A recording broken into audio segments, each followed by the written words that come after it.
అసలు 5 లక్షల life insurance చేయాలని పెట్టుకున్నాం. రేపు ఇందిరమ్మ బర్త్డే రోజు అఫీషియల్లీ కంప్లీట్గా తెలంగాణ రాష్ట్రంలో పుట్టడమే అదృష్టం అనే విధంగా ఈరోజు ప్రతి వాడికి తెలంగాణలో ఉన్న ప్రతి కుటుంబానికి 5 లక్షల రూపాయలు ప్రభుత్వమే ఇన్సూరెన్స్ కడుతుంది. ఎక్కడన్నా దేశంలో ఈ పథకం ఉందా? ఎక్కడన్నా దేశంలో సన్నబియ్యం ఉందా? ఎక్కడన్నా దేశంలో సంవత్సరంలో 67,000 ఉద్యోగాలు ఇచ్చిరా? ఎక్కడన్నా అడిగిన వాళ్ళందరికీ రేషన్ కార్డులు ఇచ్చిందా? ఎక్కడైనా భారతదేశం మొత్తం మీద పేదవాడికి ఇల్లిస్తే 5 లక్షల రూపాయలు ఉచితంగా ఇచ్చే పథకం భారతదేశంలో ఎక్కడన్నా ఉందా? నేను ఛాలెంజ్ చేస్తున్నా ఎవరినైనా. ఆరోగ్యశ్రీని కూడా 10 లక్షలు చేసిన. గల్ఫ్ బాధితులు చచ్చిపోతే 5 లక్షల రూపాయలు ఆ కుటుంబానికి శవాన్ని తెప్పించడమే కాకుండా ఆ ప్రమాదవశాత్తు చనిపోతే 5 లక్షల రూపాయలు ఆ కుటుంబాలను ఆదుకోవడానికి కూడా పథకం పెట్టిన. అక్కడనే వినోద్ గారు ఉన్నారు కదా. మీరు అడిగింది ఏంది చేయలేదు, ప్రతిదీ చేస్తున్నాం. ఇది కూడా కేసీఆర్ కోసం కాదు. ఇప్పుడు ఇది కాళేశ్వరం రిలేట్, ఇది ప్రజలకు అవసరం ఉన్నది. దీన్ని జాగ్రత్తగా చేయాలనేది మన ఆలోచన. వాళ్ళు హడావిడి పెట్టిరని, తొందర పెట్టిరని మనల్ని అటు ఇటు చేసి ఏదో ఒకటి చేసి అది కూలగొడితే వీళ్ళే కుట్రతోని దాన్నే మనం బాంబులు పెట్టి పేల్చినామని మాటలు మాట్లాడారు. ఎంత బుర్ర తక్కువ అంటే మరి అమెరికాలో ఏం చదువుకున్నాడో నాకు తెలియదు, కానీ మరి వేరే దోస్తులు వేరే చెప్తుంటారు. బాంబులు పెట్టి పేలిస్తే గాల్లోకి వెళ్తుందా భూమిలోకి పోతుందా? మా వీరేషన్ చెప్పాలి.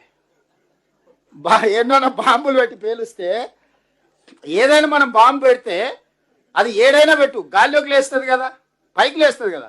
మళ్ళీ కాళేశ్వరంలో మేడిగడ్డ బ్యారేజ్ భూమిలోకి పోయింది కదా, బాంబులు పెడితే భూమిలోకి ఎట్లా పోతుంది? బుద్ధి ఉందా? అన్నం తింటుండా, గడ్డి తింటుండా? మాట్లాడేటప్పుడు బుర్రనాన్ని ఉపయోగించాలి కదా. పోనీ ఒకవేళ ఏదన్నా జరిగింది అని అంటే, ఏదైనా చేస్తే ఏదన్నా శకలాలు వేసినాయి, గాల్లో ఉన్నాయి, ఇది ఉన్నది అని అంటే మనం బాంబులు పెట్టాం. భూమిలోకి కుంగిపోయింది దాన్ని మనం బాంబులు పెట్టామని మన మీద వేస్తాడేమే. మీ నాయన అవినీతికి బలైపోయింది కాళేశ్వరం, మీ కుటుంబ దోపిడీకి బలైపోయింది గోదావరి నదీ జలాలు. మొత్తం మీ ఎంటైర్ కుటుంబం హ్యాస్ టు టేక్ రెస్పాన్సిబిలిటీ. మొత్తం ఎంటైర్ ఫ్యామిలీని పనిచేయాలి, ఒక్కొక్కరిని కాదు. తెలంగాణకి 8,21,000 కోట్ల రూపాయలు అప్పు వస్తుంది, కేసీఆర్కి 1000 ఎకరాల ఫామ్ హౌస్ వస్తుంది, 1,00,000 కోట్ల రూపాయల ఆస్తులు వస్తాయి. జన్వాడలో కేటీఆర్కు 100 ఎకరాలలో వస్తుంది. హరీష్ రావుకి లేదనుకుంటున్నాం, మొయినాబాద్లో ఉంది 50 ఎకరాల ఫామ్ హౌస్, శంకర్పల్లిలో కవితకు ఉంది 25 ఎకరాల ఫామ్ హౌస్. అటు భూములు ఇచ్చిపెట్టి ఉత్త ఫామ్ హౌస్లు ఇల్లే చెప్తున్నా. మనం 250 గజాలలో 500 గజాలలో కట్టుకోవాలంటే జన్మంతం కష్టపడాల్సి వస్తుంది. ఉత్తమన్న ఇల్లే లేదని చెప్తుంటాడు అప్పుడప్పుడు. మరి కేసీఆర్కు మాత్రము అంటే ఆ సూత్రం ఏందో మనకు తెలవాలి కదా. రాష్ట్రం అప్పుల ఊబిలు ఎట్లా కూరుకుపోతుంది, కేసీఆర్ ఆగర్భ శ్రీమంతుడు ఎట్లయితాడు, న్యూస్ పేపర్లు ఎట్లొస్తాయి, టీవీ ఛానల్స్ ఎట్లొస్తాయి, వ్యాపారాలు ఎట్లొస్తాయి, బెంచ్ కార్లు ఎట్లొస్తాయో ఆ సూత్రం చెప్తే తెలంగాణ మొత్తం బాగుపడుతుంది కదా. కేసీఆర్ని అందుకే కదా 2 సార్లు ముఖ్యమంత్రిని చేసింది ఆ సూత్రం చెప్పమని. అందుకోసమనే మిత్రులారా, ఈరోజు ఉత్తమ్ కుమార్ రెడ్డి గారు ఒక మంచి బాధ్యత తీసుకొని ఈ కార్యక్రమాన్ని ఏర్పాటు చేసి మనందరికీ అవగాహన కల్పించి, దీంట్లో రాజకీయం ఉంది, సాంకేతికం ఉంది, అన్నీ ఉన్నాయి, ప్రజల ప్రయోజనం ఉంది, రైతుల విశ్వాసం ఉన్నది. తెలంగాణ ప్రజలకు అందరికీ దీన్ని మీరందరు గ్రామాన వివరించండి. ఛానల్స్ దగ్గర ఎక్కడున్న చర్చలలో ధైర్యంగా మాట్లాడండి. మర్యాదగా కేసీఆర్ గారిని శాసనసభకు ఆహ్వానించండి. చర్చలు పెడదాము. ఒక మంచి వాతావరణంలో తెలంగాణ ప్రజలకు విషయాలన్నీ తెలియని చంద్రశేఖరరావు గారి స్వయంగా వచ్చి ప్రాజెక్టు మీద జరిగిపోయిన గతాన్ని నిర్వహించాల్సిన బాధ్యతను భవిష్యత్తును చంద్రశేఖరరావు గారు వారి మాటల్లో చెప్తే తెలంగాణ సమాజం కూడా వింటది. నిజంగానే అందులో ఏదైనా సారాంశం ప్రజలకు ఉపయోగపడుతుంది అనుకుంటే ఈ ప్రభుత్వానికి ఎలాంటి భేషజం లేదు.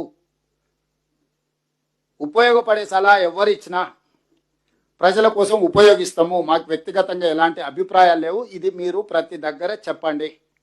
చివరగా 10 తారీఖు రోజు మధ్యాహ్నం మధుర కాన్స్టిట్యున్సీలో ఈసారి రైతు భరోసా వేగంగా చేసినాం. ఇప్పటికే 8,000 కోట్ల రూపాయలు రైతుల ఖాతాలో పడ్డది. 1000 కోట్లు కూడా సిద్ధంగా ఉన్నాయి. కానీ మా బట్టి గారు లక్షలాది మంది రైతుల ముందల వ్యవసాయం దండుగ కాదు, వ్యవసాయం పండుగ చేసినాం, రైతుని రాజుని చేసినాం.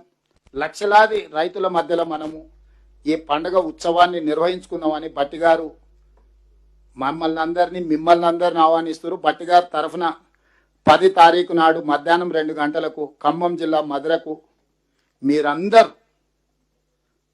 తప్పకుండా పేరు పేరున అందరికి ఆహ్వానం పలుకుతున్న అందరు అక్కడికి రావాలా.